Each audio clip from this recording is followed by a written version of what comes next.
Hi friends, ഇന്ന് നമ്മൾ നല്ല പുളിയിഞ്ചിയുടെ റെസിപ്പിയാണ് ചെയ്യുന്നത്. അപ്പോൾ ചാനൽ ആദ്യമായിട്ട് കാണുന്നവരുണ്ടെങ്കിൽ ഒന്ന് സബ്സ്ക്രൈബ് ചെയ്ത് സപ്പോർട്ട് ചെയ്യണേ. അപ്പോൾ നമുക്ക് വീഡിയോയിലേക്ക് പോവാം. നമ്മളിതാ പുളിയിഞ്ചി ഉണ്ടാക്കാനായിട്ട് ഒരു ഉരുളി, നിങ്ങൾ അടികട്ടിയുള്ള ഒരു ചട്ടി എടുക്കുക.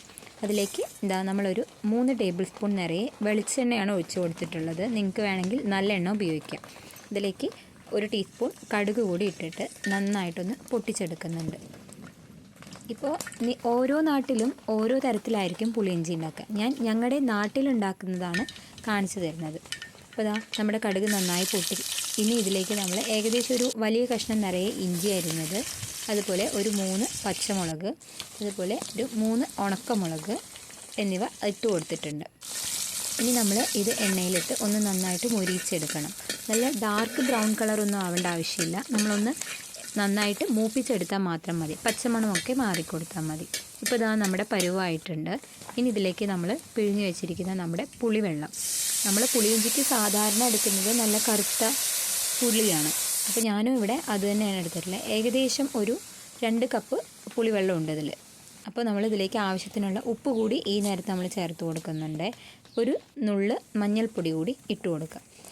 ഓരോ സ്ഥലങ്ങളിൽ വ്യത്യസ്ത രുചികളിലാണ് പുളിയിഞ്ചി ഉണ്ടാക്കാറ്. ചിലവർ മുളക് പൊടി ചേർക്കുന്നവരുണ്ട്, അതുപോലെ ഇഞ്ചി നന്നായിട്ട് വറുത്ത് ചതച്ച് പുളിയിഞ്ചിയിലേക്ക് ചേർക്കുന്നവരൊക്കെ ഉണ്ട്.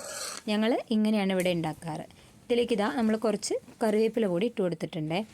ഇനി നമുക്കിതാ പുളി ഒന്ന് നന്നായിട്ട് തിളപ്പിച്ച് വേവിച്ചെടുക്കണം. നമ്മുടെ പുളിയിഞ്ചി തിളച്ച് തുടങ്ങിയിട്ടുണ്ട്. ഇനി നമ്മളൊന്ന് നന്നായിട്ട് തിള വരുന്നവരെ വെയിറ്റ് ചെയ്യാം. നന്നായിട്ട് വെട്ടി തിളയ്ക്കാൻ തുടങ്ങിയിട്ടുണ്ട്. ഇനി നമ്മുടെ ഈ പുളി നന്നായിട്ട് വെന്ത് വരണം. സദ്യയിലെ പുളിയിഞ്ചി ഇഷ്ടമില്ലാത്തവർ ആരും ഉണ്ടാവില്ലല്ലേ? നിങ്ങൾക്ക് എല്ലാവർക്കും സദ്യയിൽ ഏത് വിഭവമാണ് ഇഷ്ടമെന്ന് താഴെ ഒന്ന് കമൻറ്റ് ചെയ്യണേ. ഇപ്പോൾ നമ്മുടെ പുളിയിഞ്ചി ഇനി വെന്ത് കുറുക്കിയെടുക്കണം. നമ്മുടെ പുളിയെല്ലാം വെന്ത് വരുമ്പോൾ തന്നെ നമ്മുടെ ഇത് നന്നായിട്ട് വറ്റി തുടങ്ങും. ഇപ്പോൾ നോക്കി നോക്കൂ, നമ്മുടെ പുളിയിഞ്ചി ഏകദേശം കുറുകി തുടങ്ങിയിട്ടുണ്ട്. നന്നായിട്ട് കുറുകുന്ന സമയത്താണ് നമ്മളിതിലേക്ക് ഇനി ആവശ്യത്തിനുള്ള മധുരം ചേർത്ത് കൊടുക്കുന്നത്. നമ്മുടെ പുളി വെന്തു എന്നുള്ളതിൻ്റെ ഒരു പ്രൂഫാണ് ഇങ്ങനെ. നമ്മുടെ എണ്ണയെല്ലാം ചെറുതായിട്ട് തെളിഞ്ഞു തുടങ്ങും. അപ്പോഴാണ് നമ്മുടെ പുളിയിഞ്ചി ആയെന്ന് നമ്മൾ മനസ്സിലാക്കുന്നത്. ഇനി നമുക്കിതിലേക്കുള്ള മധുരം ചേർത്ത് കൊടുക്കാം. ഞാനിവിടെ ഒരു 3 അച്ച് ശർക്കര ആണ് ഇതിലേക്ക് ചേർത്ത് കൊടുത്തിട്ടുള്ളത്. നിങ്ങൾക്ക് മധുരം കൂടുതലായിട്ട് പുളിയിഞ്ചിക്ക് വേണ്ടവർക്ക് അങ്ങനെയും ഉപയോഗിക്കാം. അതുപോലെ ശർക്കര വേണമെങ്കിൽ പൊടിച്ചുപയോഗിക്കാം. ഞാനിവിടെ നേരിട്ടാണ് ചേർത്ത് കൊടുത്തിട്ടുള്ളത്. ഇനി നമ്മുടെ പുളിയൊക്കെ നന്നായിട്ട് അബ്സോർബ് ചെയ്ത് വരുമ്പോൾ ശർക്കര അലിഞ്ഞോളും പെട്ടെന്ന്, ചൂടുള്ളതായതുകൊണ്ട്. ഇനി നമ്മളിതിലേക്ക് ഒരു സ്പെഷ്യൽ ഇൻഗ്രീഡിയൻറ്റ് കൂടെ ചേർത്ത് കൊടുക്കാറുണ്ട്. 1 ടീസ്പൂൺ പഞ്ചസാര കൂടി നമ്മൾ ഇതിലേക്ക് ചേർത്ത് കൊടുക്കുന്നുണ്ട്. നമ്മൾ പഞ്ചസാര ചേർക്കുന്ന സമയത്ത് നമ്മുടെ പുളിയിഞ്ചിക്ക് ഒരു പ്രത്യേക ഭംഗിയാണ്. ഒന്ന് നന്നായിട്ട് കുറച്ച് ഡാർക്ക്നെസ് കൂടിയതുപോലെ നമുക്ക് ഫീൽ ചെയ്യും. നമ്മളിതാ പുളിയിഞ്ചി ഏകദേശം നമ്മുടെ തയ്യാറായിട്ടുണ്ട്. നമ്മൾ ഈ ഒരു അയവിലാണ് എപ്പോഴും പുളിയിഞ്ചി നിർത്തുന്നത്. എന്താണെന്ന് വെച്ചാൽ നമ്മൾ ഇനി ഇതിലേക്ക് ഉലുവപ്പൊടി ചേർക്കാൻ പോവുകയാണ്. ഉലുവപ്പൊടി ചേർക്കുന്ന സമയത്ത് നമ്മുടെ പുളിയിഞ്ചി കട്ടയാവും.